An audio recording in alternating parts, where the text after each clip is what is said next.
Thank you very much, Honourable Chairman, dear Bernd, honourable members of the European Parliament, ladies and gentlemen. First and foremost, I also would like to express my best wishes to all of you for the new year. Thank you very much for also the wishes of the good luck. I think we all would need it because this year would be indeed extremely important for all of us, and also for the agenda which the Committee for International Trade is responsible for. And as you rightly pointed out, Mr. Chairman, during my confirmation hearing, I pledged to come and have a thorough discussion with you on the facts and figures of the EU-Mercosur partnership agreement once the negotiations been finalized. Those negotiations, as you know, were finalized in December, and I believe that this is a win-win agreement which paves the way for new export opportunities for EU companies. It can also boost our economic security, notably by developing resilient value chains in strategic sectors such as raw materials, and contribute to our shared ambitious sustainability commitments. And I can confidently tell you that the deal reached is better than the one reached in 2019. Before explaining in detail the exact elements of the deal, I want us to take a step back and look at the big picture. Trade agreements are not just about economics. They are a way to build and strengthen communities of shared values. And the bond between Europe and the Mercosur countries is truly one of the strongest in the world. It is a bond anchored in trust and enriched by shared heritage.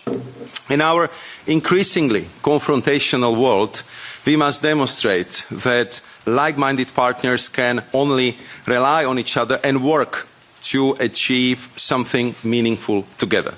The EU-Mercosur Partnership Agreement delivers on this imperative. We both believe that openness and cooperation are the true engines of progress and prosperity. And this agreement puts these beliefs and principles into action.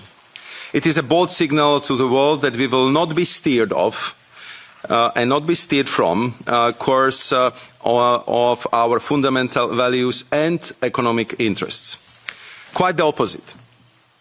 The successful conclusion of the EU-Mercosur Partnership Agreement proves that regional blocs can commit to shared values and advance joint efforts to deliver concrete results for mutual benefit of our citizens. This agreement offers us a unique opportunity to create a market of over 700 million consumers and to build on our place as Mercosur's #1 source of foreign direct investment. It increases our efficiency by enabling the EU to tap into the growth potential of other regions and by providing access to the inputs that our economy needs to advance on green and digital transitions, such as critical raw materials. It also contributes to making us more resilient to potential economic disruptions, as we are diversifying the EU supply chains to acquire inputs from a wider range of partners. As such, the agreement is an invaluable intrinsic part of our overarching policies to de-risk via trade diversification and to ensure our long-term industrial competitiveness. As you start your process of analysis and assessment, details are of course key, but I would ask you not to lose the sight of the overarching geopolitical importance and the role that this deal can play in delivering on our broader objectives. If you allow, Mr. Chair, I would turn now to the tangible economic gains. Among its benefits, the agreement will enhance competitiveness for EU businesses. The reduction of Mercosur's high tariffs will significantly boost the competitiveness of the EU companies in Mercosur markets, opening up new opportunities across diverse sectors and enabling EU exporters to save over €4 billion annually in customs duties. And this is, and I would underscore this, this is the biggest agreement ever concluded by the EU. It's 4 times bigger than the one concluded with Japan. Second, the agreement will also simplify customs procedures. Streamlined customs processes will facilitate smoother trade flows for EU exporters, especially crucial for the more than 26,000 EU small and medium-sized enterprises currently exporting to Mercosur. Third, we open public procurement opportunities. EU firms will be the first to have access to public contracts in Mercosur countries on equal terms with domestic companies at both federal and state level. For example, the procurement market of Brazil at federal level alone is worth annually more than 8 billion euros. Fourth, we secure access to key raw materials and green goods.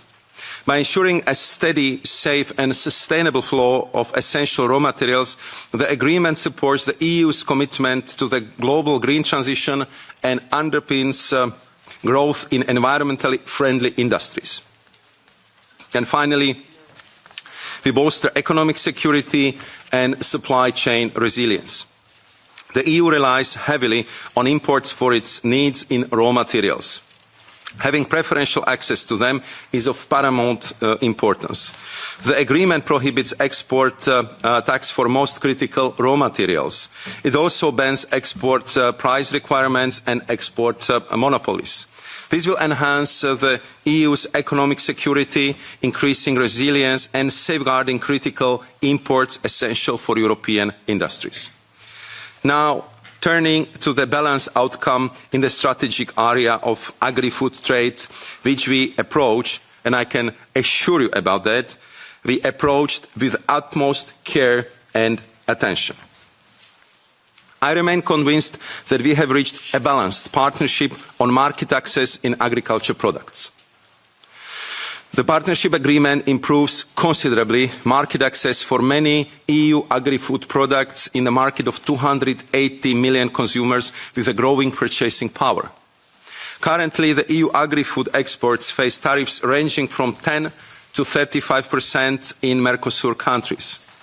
The partnership agreement will eliminate or reduce high duties for key EU agri-food exports, including wine and spirits, olive oil, malt, chocolate. In addition, the partnership agreement will provide for zero-duty TRQ for sizable volumes of several dairy products, such as cheese, milk powder, and infant food. And finally, 349 EU geographical indications will be protected in the Mercosur countries, which makes this agreement the most comprehensive agreement ever negotiated for protecting European food and drinks. This includes not only wine and spirits, but also iconic European food products like Comté or Parmigiano cheeses, Szegedi salami from Hungary, or Polska vodka from Poland. Given the size of the market, protection of the EU GIs in the Mercosur countries is a major step forward in promoting EU GIs worldwide. In sectors where our interests are more defensive, such as beef, poultry, sugar and ethanol, we have negotiated clear and well-calibrated tariff quotas as well as gradual implementation to market opening. Therefore, this agreement brings benefits to all sectors of the economy, including the agri-food sector. This is not an agreement where agricultural concessions pay for market access in other sectors. It strikes a cautious balance between the EU offensive and defensive interests in agri-food trade. Having said this, I am fully aware that EU farmers are concerned about the potential impact of this partnership agreement on certain agriculture sectors which are already confronted with difficulties. Let me assure you that the Commission took these concerns very seriously in negotiating the partnership agreement. This is why the EU cautiously negotiated clear limits to the requests by Mercosur to open our beef, poultry and sugar markets. The cumulative impact effects originating from other free trade agreements were also taken into account when deciding on the volumes of the quotas to be offered to Mercosur.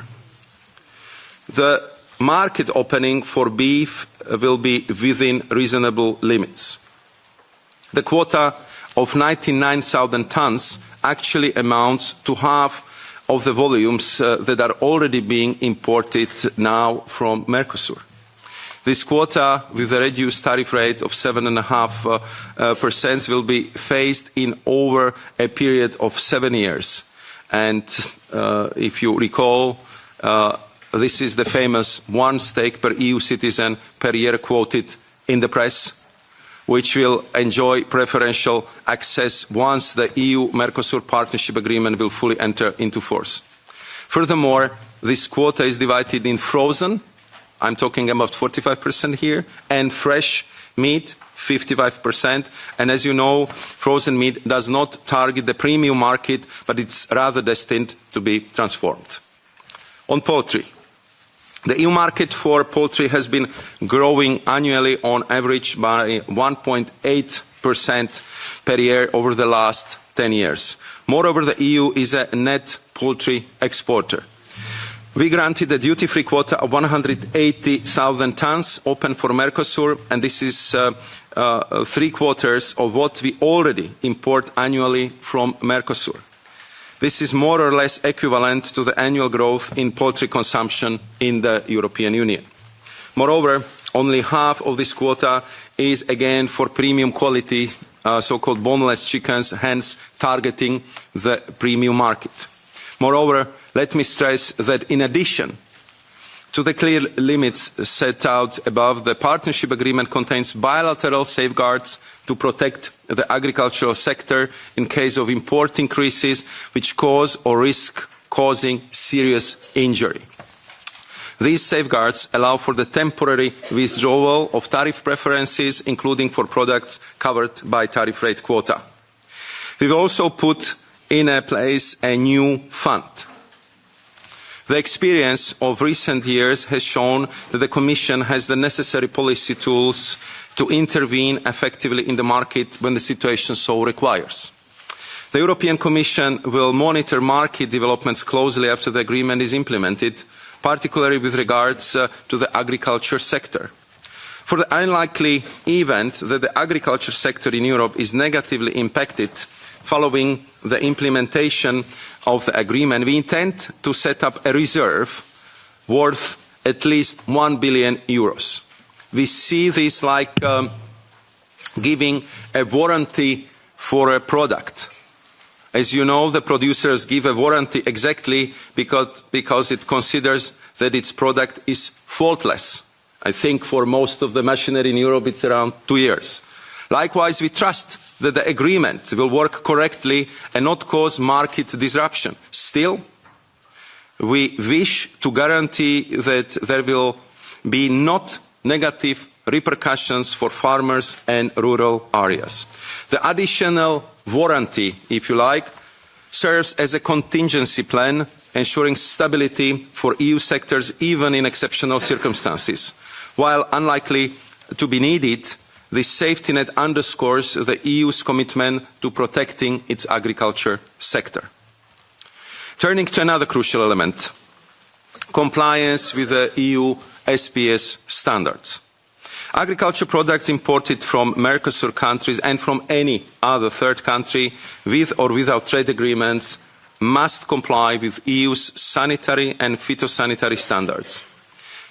Health and consumer protection was never and never will be up for negotiations. When it comes to meat, such as beef, Mercosur countries, like any other country in the world, can only export to the EU if individual slaughterhouses can demonstrate that they will fulfill the very stringent EU requirements. To this end, imports are allowed only from selected establishments validated by the Commission. Moreover, the Commission carries out regular audits in the Mercosur countries themselves, and in case any non-respect of these EU norms is discovered, this leads to a stop in imports until assurances are given that the identified shortcomings in the origin country are settled. Currently, only a few establishments in Brazil and Argentina are allowed to produce meat for export to the European Union. If you allow a few words on sustainability. We have listened to the concerns of the European Parliament, Member States and citizens and secured an outcome that aligns with our sustainability goals while preserving the EU's sensitivities.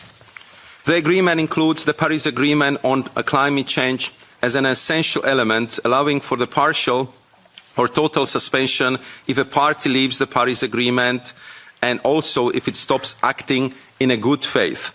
It means undermines the Paris Agreement from within. This is only the third EU FTA with such a clause. At a time when the US may be assessing whether to leave the Paris Agreement, this is a strong message in support of multilateral cooperation on climate change. The agreement also contains strong commitments on deforestation, including taking measures to stop further deforestation as of 2030. This is the first time that parties agree to a legally binding commitment to halt deforestation. Until now, there were only political and collective declarations. So if you allow, Mr. Chairman, honourable members, let me conclude by a few words on the next steps. Following a final legal scrubbing by both sides, the text will be translated into all official EU languages and it will then be submitted to European Parliament and the Council for their scrutiny in the context of the EU's ratification procedures. So the political conclusions of the negotiations is not the end of the process. It is actually the beginning of a healthy political discussion about the opportunities these agreements may offer. I am here to explain why the Commission believes that we need this agreement and why we stand behind its details. I am keen to continue my personal engagement with you as well as all other stakeholders over the next months. And I will listen to your concern and I will do my best to reply with facts and figures. Thank you very much.